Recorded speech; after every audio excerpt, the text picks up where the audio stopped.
This week, our focus is on the law. As a public manager, it's critical that you know the general framework of the law in the area of diversity. And to do this, prepare for this week, we're going to look at the U.S. Constitution. We'll look at the 1964 Civil Rights Act and at specific anti-discrimination laws. We'll also talk about this concept called affirmative action and see what it has to say about diversity. So first, let's consider the notion of rights. Human rights is an abstract concept that you have to realize it has no real meaning outside of a legal foundation. And what I mean by that is you can say and you can believe that people have something called rights, but outside the law or an international treaty, which is like a law, that's no more than your personal opinion. The only way there is a right is if there is some enforcement mechanism. There are no rights, human or otherwise, outside of an agreed upon convention or law. This is about collective agreement to abide by and enforce certain rules. While human rights may be defined differently by different people, nations, and cultures, we have come together as a world group of nations, to affirm something called the Universal Declaration of Human Rights, which you'll find in one of your readings. In the United States, we have come together to declare individual rights in the first 10 amendments of our Constitution. Individual laws are agreements on something. We agree on what is right and what is wrong and what penalties go with breaking the law. Without this law, any comment that this or that is a fundamental human right is just personal opinion.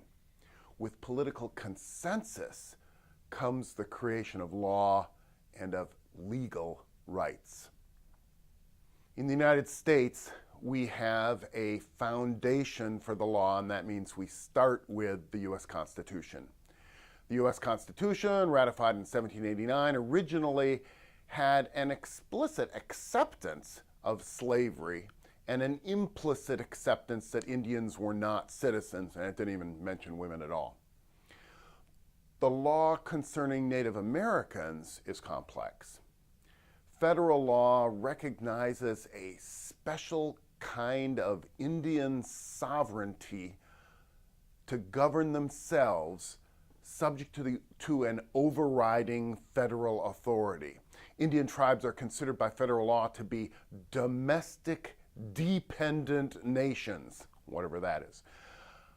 Article 1, Section 8 of the Constitution charges Congress with regulating commerce with foreign nations, between states, and with Indian tribes. That's in the Constitution. This has been understood to put Indian tribes in a special category governed by Congress and not covered by the Constitution unless specified by legislation. But we're not going to be exploring too much of this very complicated law, but that basic foundation is important to know. Originally, Article 1, Section 2 of the U.S. Constitution specifically excluded Indians not taxed, is the words they used, from being counted for representation, as well as the notorious 3/5 clause of other persons. And this acknowledged the legitimacy of slavery, but allowed slave states to count 3/5 of their slaves for voting representation. Another acknowledgement of slavery was the Fugitive Slave Clause of Article 4, Section 2, which said that slaves who had escaped, so they obviously exist, had to be returned to their legal owners, legal under the Constitution, even if they had escaped to a free state.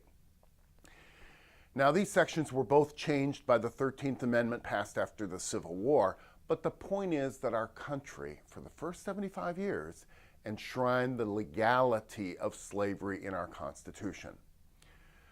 The Fourteenth Amendment in 1868 extended the prohibition on slavery to the states, explicitly saying that no state, not just the federal government, shall make or enforce any law which shall abridge the privileges or immunities of citizens of the United States, nor shall any state deprive any person of life, liberty, or property without due process of law, nor deny to any person within its jurisdiction the equal protection of the laws. The 14th Amendment essentially confirmed that the individual rights specified in our Bill of Rights in our Constitution were applicable to the states. And that was something that was bitterly opposed by the southern states, who were adamant supporters of states' rights. But that was nested into the state right to establish requirements for voting.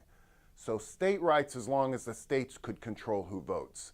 And the Southern conception of states' rights was to determine their own policies, and it was dependent upon excluding African Americans from participating in policymaking. This debate, continues to the present day, particularly when the Supreme Court decision, when they removed Southern states from special monitoring of their voting rights 2 years ago. The point for us is not to debate the court's decision here, but to see that the issue of rights for Black Americans continues to be a part of our national political development to the current day.